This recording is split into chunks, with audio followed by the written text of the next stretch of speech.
Welcome back, folks. I hope you enjoy part 1 of the narration. And today we'll be doing part 2 of it. So sit back, relax, and let's get right into it.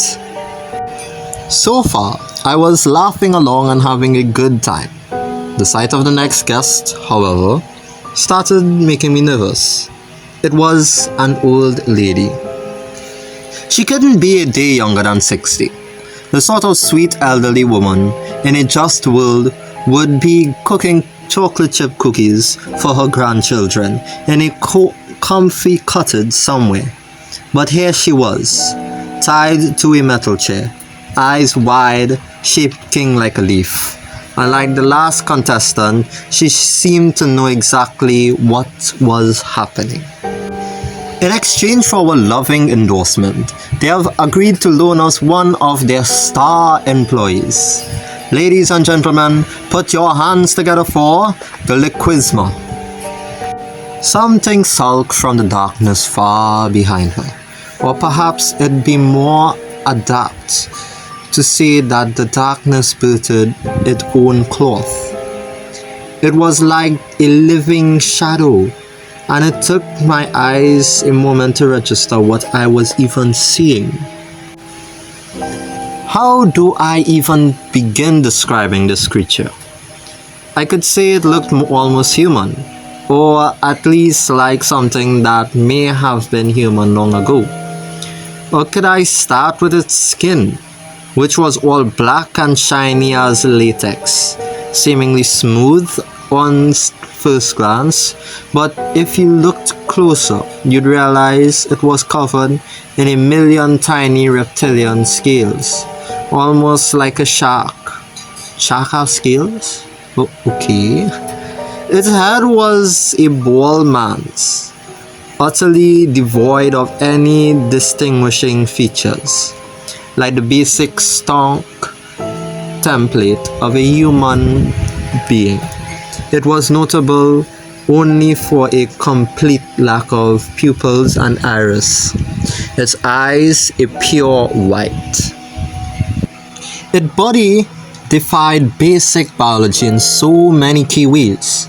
I had to stare at it for what felt like eternity, just to wrap my mind around its physiology. It was at least 5 or 6 meters long, for my estimate, composed of multiple human torsos, stacked one on top of the other like segments of a centipede, each melding with the other around it at the waist and shoulders. Each torso sported a pair of shorts, stubby arms that propelled it with terrifying grace. It ended with a pair of human legs, perpetually bent on their knees, beneath a tail that looked more like a cock's was poking free from its body. The old lass could clearly hear it, and kept futilely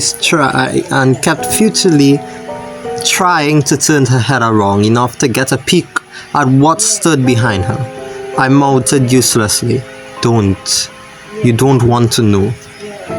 Glad you could join us again, Miss Weatherby. Judging from our ratings last week, you seem to have been a fan favorite. Her voice was so soft, I could barely hear it below the static. Oh God, please, why won't you people let me go? I've told you I've never done anything, never hurt anyone. There must be some sort of... He waved a hand over her, and it seemed to forcefully snap her mouth shut. Please, Miss Weatherby, save your breath for our questions. Another cue card. Our first question, my friend. Where did you and your husband buy your first home? She had to think about it for a long time. Eventually she cried out, Alabama, Tuscaloosa, Alabama. Ding, ding, ding. Why? You're already doing better than our first contestant. Next question. What breed of dog was your childhood pet?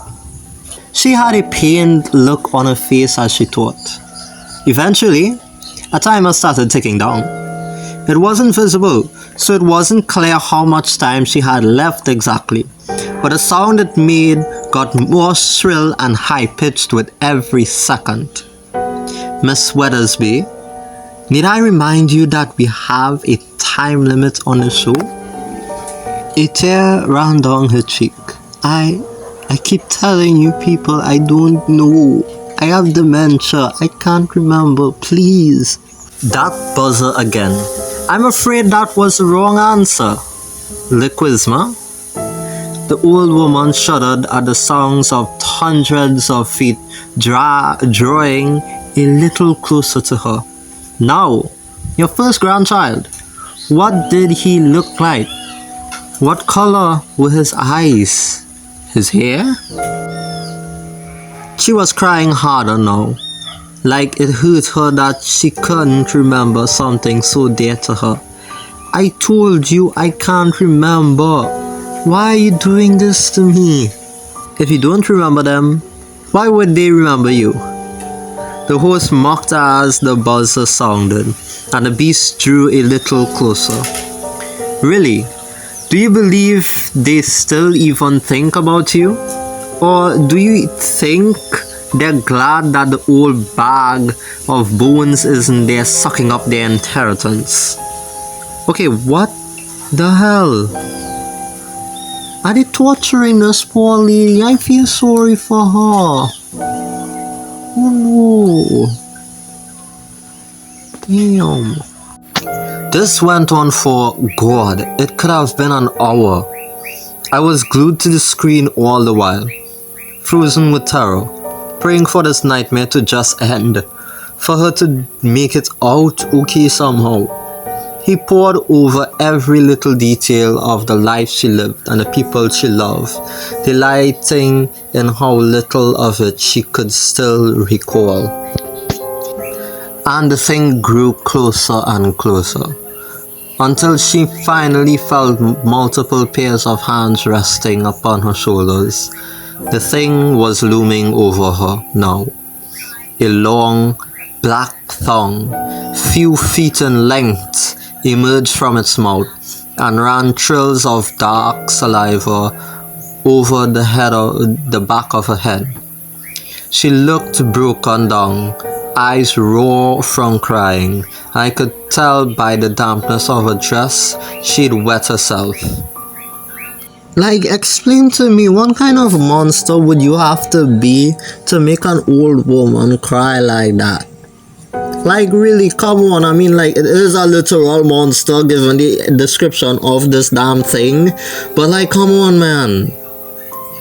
Anyways, let's go back to it. Now, Miss Weathersby, our time here has been fun, but I do believe it's time for our final question. Tell me, what is the name of your only son? She couldn't even answer anymore. She just stared ahead, like her mind was a million miles away. He cackled as the buzzer sounded one final time, and threw his cue cards aside. Thank you for playing, Miss Weathersby. Better luck next time.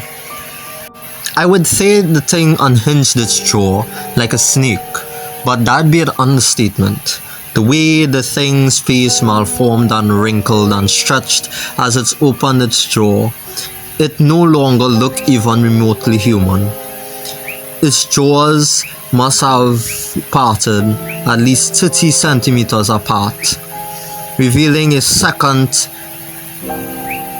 paginal pair of jaws that lashed out and gripped the woman's skull, pulling her headlong into the darkness. I could hear the bones crunching and snapping as its throat constricted down upon her body, persitillating muscles compacting her into its meat slippery, bit by bit. Yet she just wouldn't die. Even as her skull and upper body were already crushed and compacted, organs and muscles pressed into mulch, she still kicked her legs, twitching her fingers letting out gargling that must have been some attempt at screaming. She was squirming even as the beast snapped its jaws shut around the last of her, condemning her to whatever torments awaited her inside the creature. And all the while that horrible laughter. Don't worry folks, she'll be back next week, and the next, and the next. Needless to say, I wasn't having fun anymore. In fact, I just turned away and fought the urge to throw up. I stood about to turn the TV off and... don't touch that dial now. I froze. There was something chilling about the way he said that. Staring right into the screen as if reacting to reacting to what I was doing. I hated that grin on his face. The real show is about to begin. And with the barely restrained excitement of a child on Christmas morning, he yanked back another curtain, and I recognized everything. I recognized the crappy bootleg knockoff, always sunny in Philadelphia jacket that was so grody and terrible it instantly became her favorite thing in her wardrobe. I recognized those subtle hints of slight acne she disguised as fake freckles. I recognized the way her grey eyes would remind me of those overcast mornings at the beach at Hilton Head, and pointing out at the cannonball jellyfish washing up on the sands. I recognized that tattoo of the name Rocky. How I'd held her all night long as she cried into my shirt about a childhood cat had died. It was Lila. I shuddered, gasped, fell from my seat as if I'd been punched in the stomach and the air had been knocked out of me. I couldn't breathe. This couldn't be real. I was dreaming right now. I must be. I just had to wake up. But I couldn't wake up. Nothing I could do dispelled the sight of her curled up like that. That thing. That bronze statue of a bull, horns jutting on either side of a head that roared silently up at the heavens. All while the love of my life was locked in its hollowed out belly, visible only through a pane of glass. I could hear her cry out in shock at where she'd found herself, and every whimper felt like it drove a knife through my heart. The host soaked in the moment. It was ecstasy for him, the suffering of it all. He stared dead into the camera, like he was looking right at me as she called, "What is this? Where am I?" "Why, I have good news, my dear Lila. You're exactly where every American dreams of being. You're on TV." He pointed to the camera. "And we have a special guest in the audience tonight. Your very own beloved Jackson." I shuddered, hearing my own name ooze from his fetid lips. His facade of perfection was slipping, and there was something so profoundly ugly beneath it. Her eyes snapped to the camera, confused, despairing. "Jackson? Baby? What's happening? What is this?" "I don't know," I thought, gripping the sides of the TV so hard my knuckles turned white. "But I'm going to get you out of here, baby. I'm going to find whoever did this and I'm going to bury them all so far beneath that studio that they'll never..." I'm afraid Jackson hasn't joined us quite yet, my dear. But if you truly love him, surely you'll give him a show to remember, won't you? He taunted her. "All I want after all is to ask you a few questions. In fact, I'll offer you a special deal. Get even one answer right and I'll let you go free. But get one wrong and, well..." On cue, a fire was lit beneath her. Small, smothering for now, but she whimpered as she noticed the heat. We both realized in that instant what this was. By now, I was screaming things I can't repeat here and slamming my hands against the TV screen as if I could reach through and save her. She bit her lip and acquiesced, not like she had any room to argue. The host grinned and reading a cue card. Your first question, where are you, Leela? I don't know. How am I supposed to know? You do know, Leela. You know exactly where you are. He smirked at her. Here's a free hint. What's the last thing you remembered before you woke up here? She thought about it and choked back a sob, visibly shaking as the realization slowly settled in. But why? The horrible wail of a buzzer cut her off. Oh, too bad. I'm afraid you have run out of time. Seemingly as if on its own the fire doubled in size, sparks licked the belly of the bronze bowl and began to ever so slowly heat the surface. She poured around in the tight confines, searching for any reprieve from the scraping, scuffling heat all around her as the metal grew hot like it's been left out in the sun on a summer's day. Please, oh God, let me out of this thing, it hurts. The host seemed to breathe in her pain as if stealing a moment's indulgence. Now that there is no doubt about where you are, my dear, let us proceed to the second question.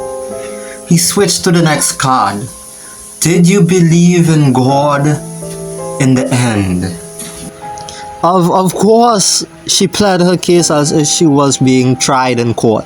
My entire life, every day I gave to the poor, helped the sick, did whatever I could to honor him. I'm afraid you misunderstood my question.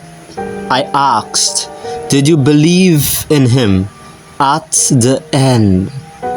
The very moment your pitiful little life was snuffed out. I always believed I'd never forsake him. Yes, I know. You lived a good and holy life, didn't you? He cackled. But what of the very end? You and your little husband were so excited to deliver your first little baby boy. But oh tragedy, it all went wrong, didn't it? Your precious little baby didn't make it through birth, and you followed closely behind. That whole business with the botched pregnancy, it was, what do you call it? Ah yes, a test of faith. And I'm afraid you failed. In your final moments, you watched the light fade from your child's eyes and you assumed wisely, in my humble opinion, that no kind and loving God would allow something like that to happen. He laughed. Funny how after a lifetime of dutiful service, it all takes is one little mistake at the end to bring you here, to us. I'd never seen such depths of despair in a person's eyes. Such emptiness, like with every word, he'd been scooping out another piece of her until she was hollow. And then that buzzer roared again, more shrill than ever, and I could barely see her little window through the smoke and flames. The belly of the bull was turning orange in places, and I could hear her flesh start to sizzle like meat on a grill. There were no words for the noises she made. No words at all. And our last, final question.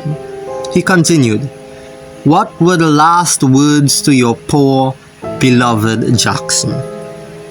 I love you, I called out the answer. Bloody fingerprints stained the TV screen from my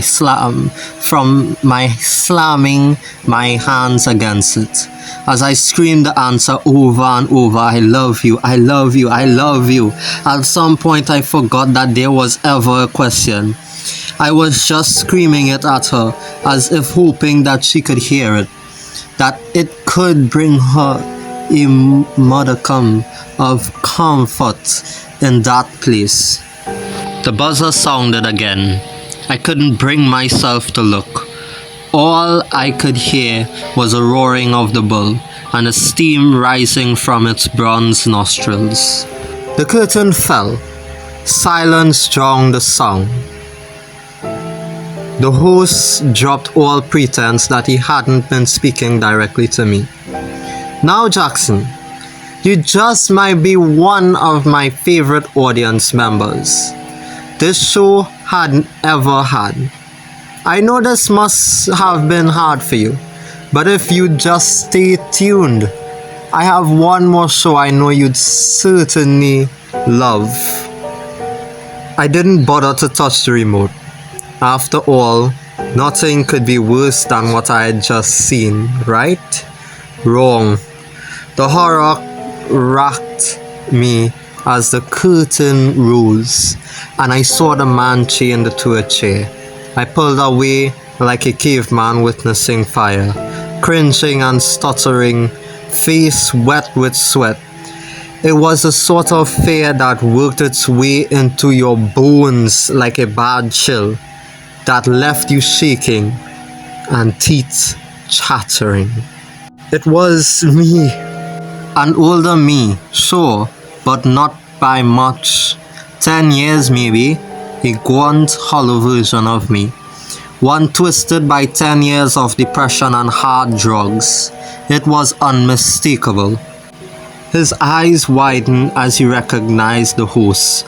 Oh God, please no, it can't be. Oh Christ, let me out of the chair. You, come now. We wouldn't want to use the Lord's name in vain, would we? I mean, that would be a sin. The host laid a hand on the other me's shoulder.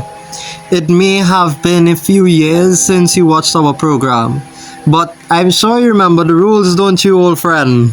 The other me was wordless, on the verge of hyperventilating, just as I was. The host was giddy with delight. Now, our first and only question is, 1. I'm sure our viewer will be very interested in. What sins exactly do you think landed you here? The other me tried to speak, but the words caught in his throat. I could see it in his eyes. The years of self-destruction, the bitter hopelessness, the whirlpool of nihilism and vice and decay, the suffocation depths of a man, the darkness. How could he put it into words? The sound of the buzzer was like a pig's squeal. I'm afraid that our viewer is going to have to figure that one out for himself. In the meantime, your punishment, well, we wouldn't want to spoil anything. The curtains slowly began to fall, just as a couple other of those black, grotesque monstrosities emerged from the darkness.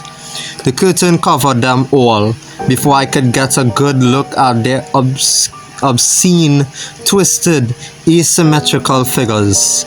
All I could hear was the crunching, the sound of skin tearing like paper, the screaming that went on for longer and louder than a human throat or vocal cords could endure. The image and audio were beginning to distort, glitch, burn away. The tapes were physically melting as they played. My VCR was starting to overheat. Sparks poured from its front panel. The host's voice jumped around in tone, his voice fading into the static blur as the tapes bubbled and boiled and distorted. But, my friends, I'm afraid that concludes tonight's show episode of our show. So, with a final farewell of our dear beloved viewer, Jackson. Just before the image melted away, the camera seemed to jump forward until his face filled the screen, his eyes piercing into mine as he cackled in that sing-song voice. See you soon. And this, my fellow viewers, concludes part 2 of the narration of this Reddit story that I found on r/nosleep. It was wonderfully written and I was hooked the entire time. Now comment down below if I should do a review on this particular story, because there is a lot to discuss about it. It's actually really fun. The world building is amazing and the concept of it is delightful. So like it, subscribe and comment down below. And make sure to share it with your aunt, uncle, friend, best friend, ex-friend, girlfriend, ex-girlfriend, ex-boyfriend, your aunt, your co-worker, your boss, your grandma, your grandfather, your teacher, your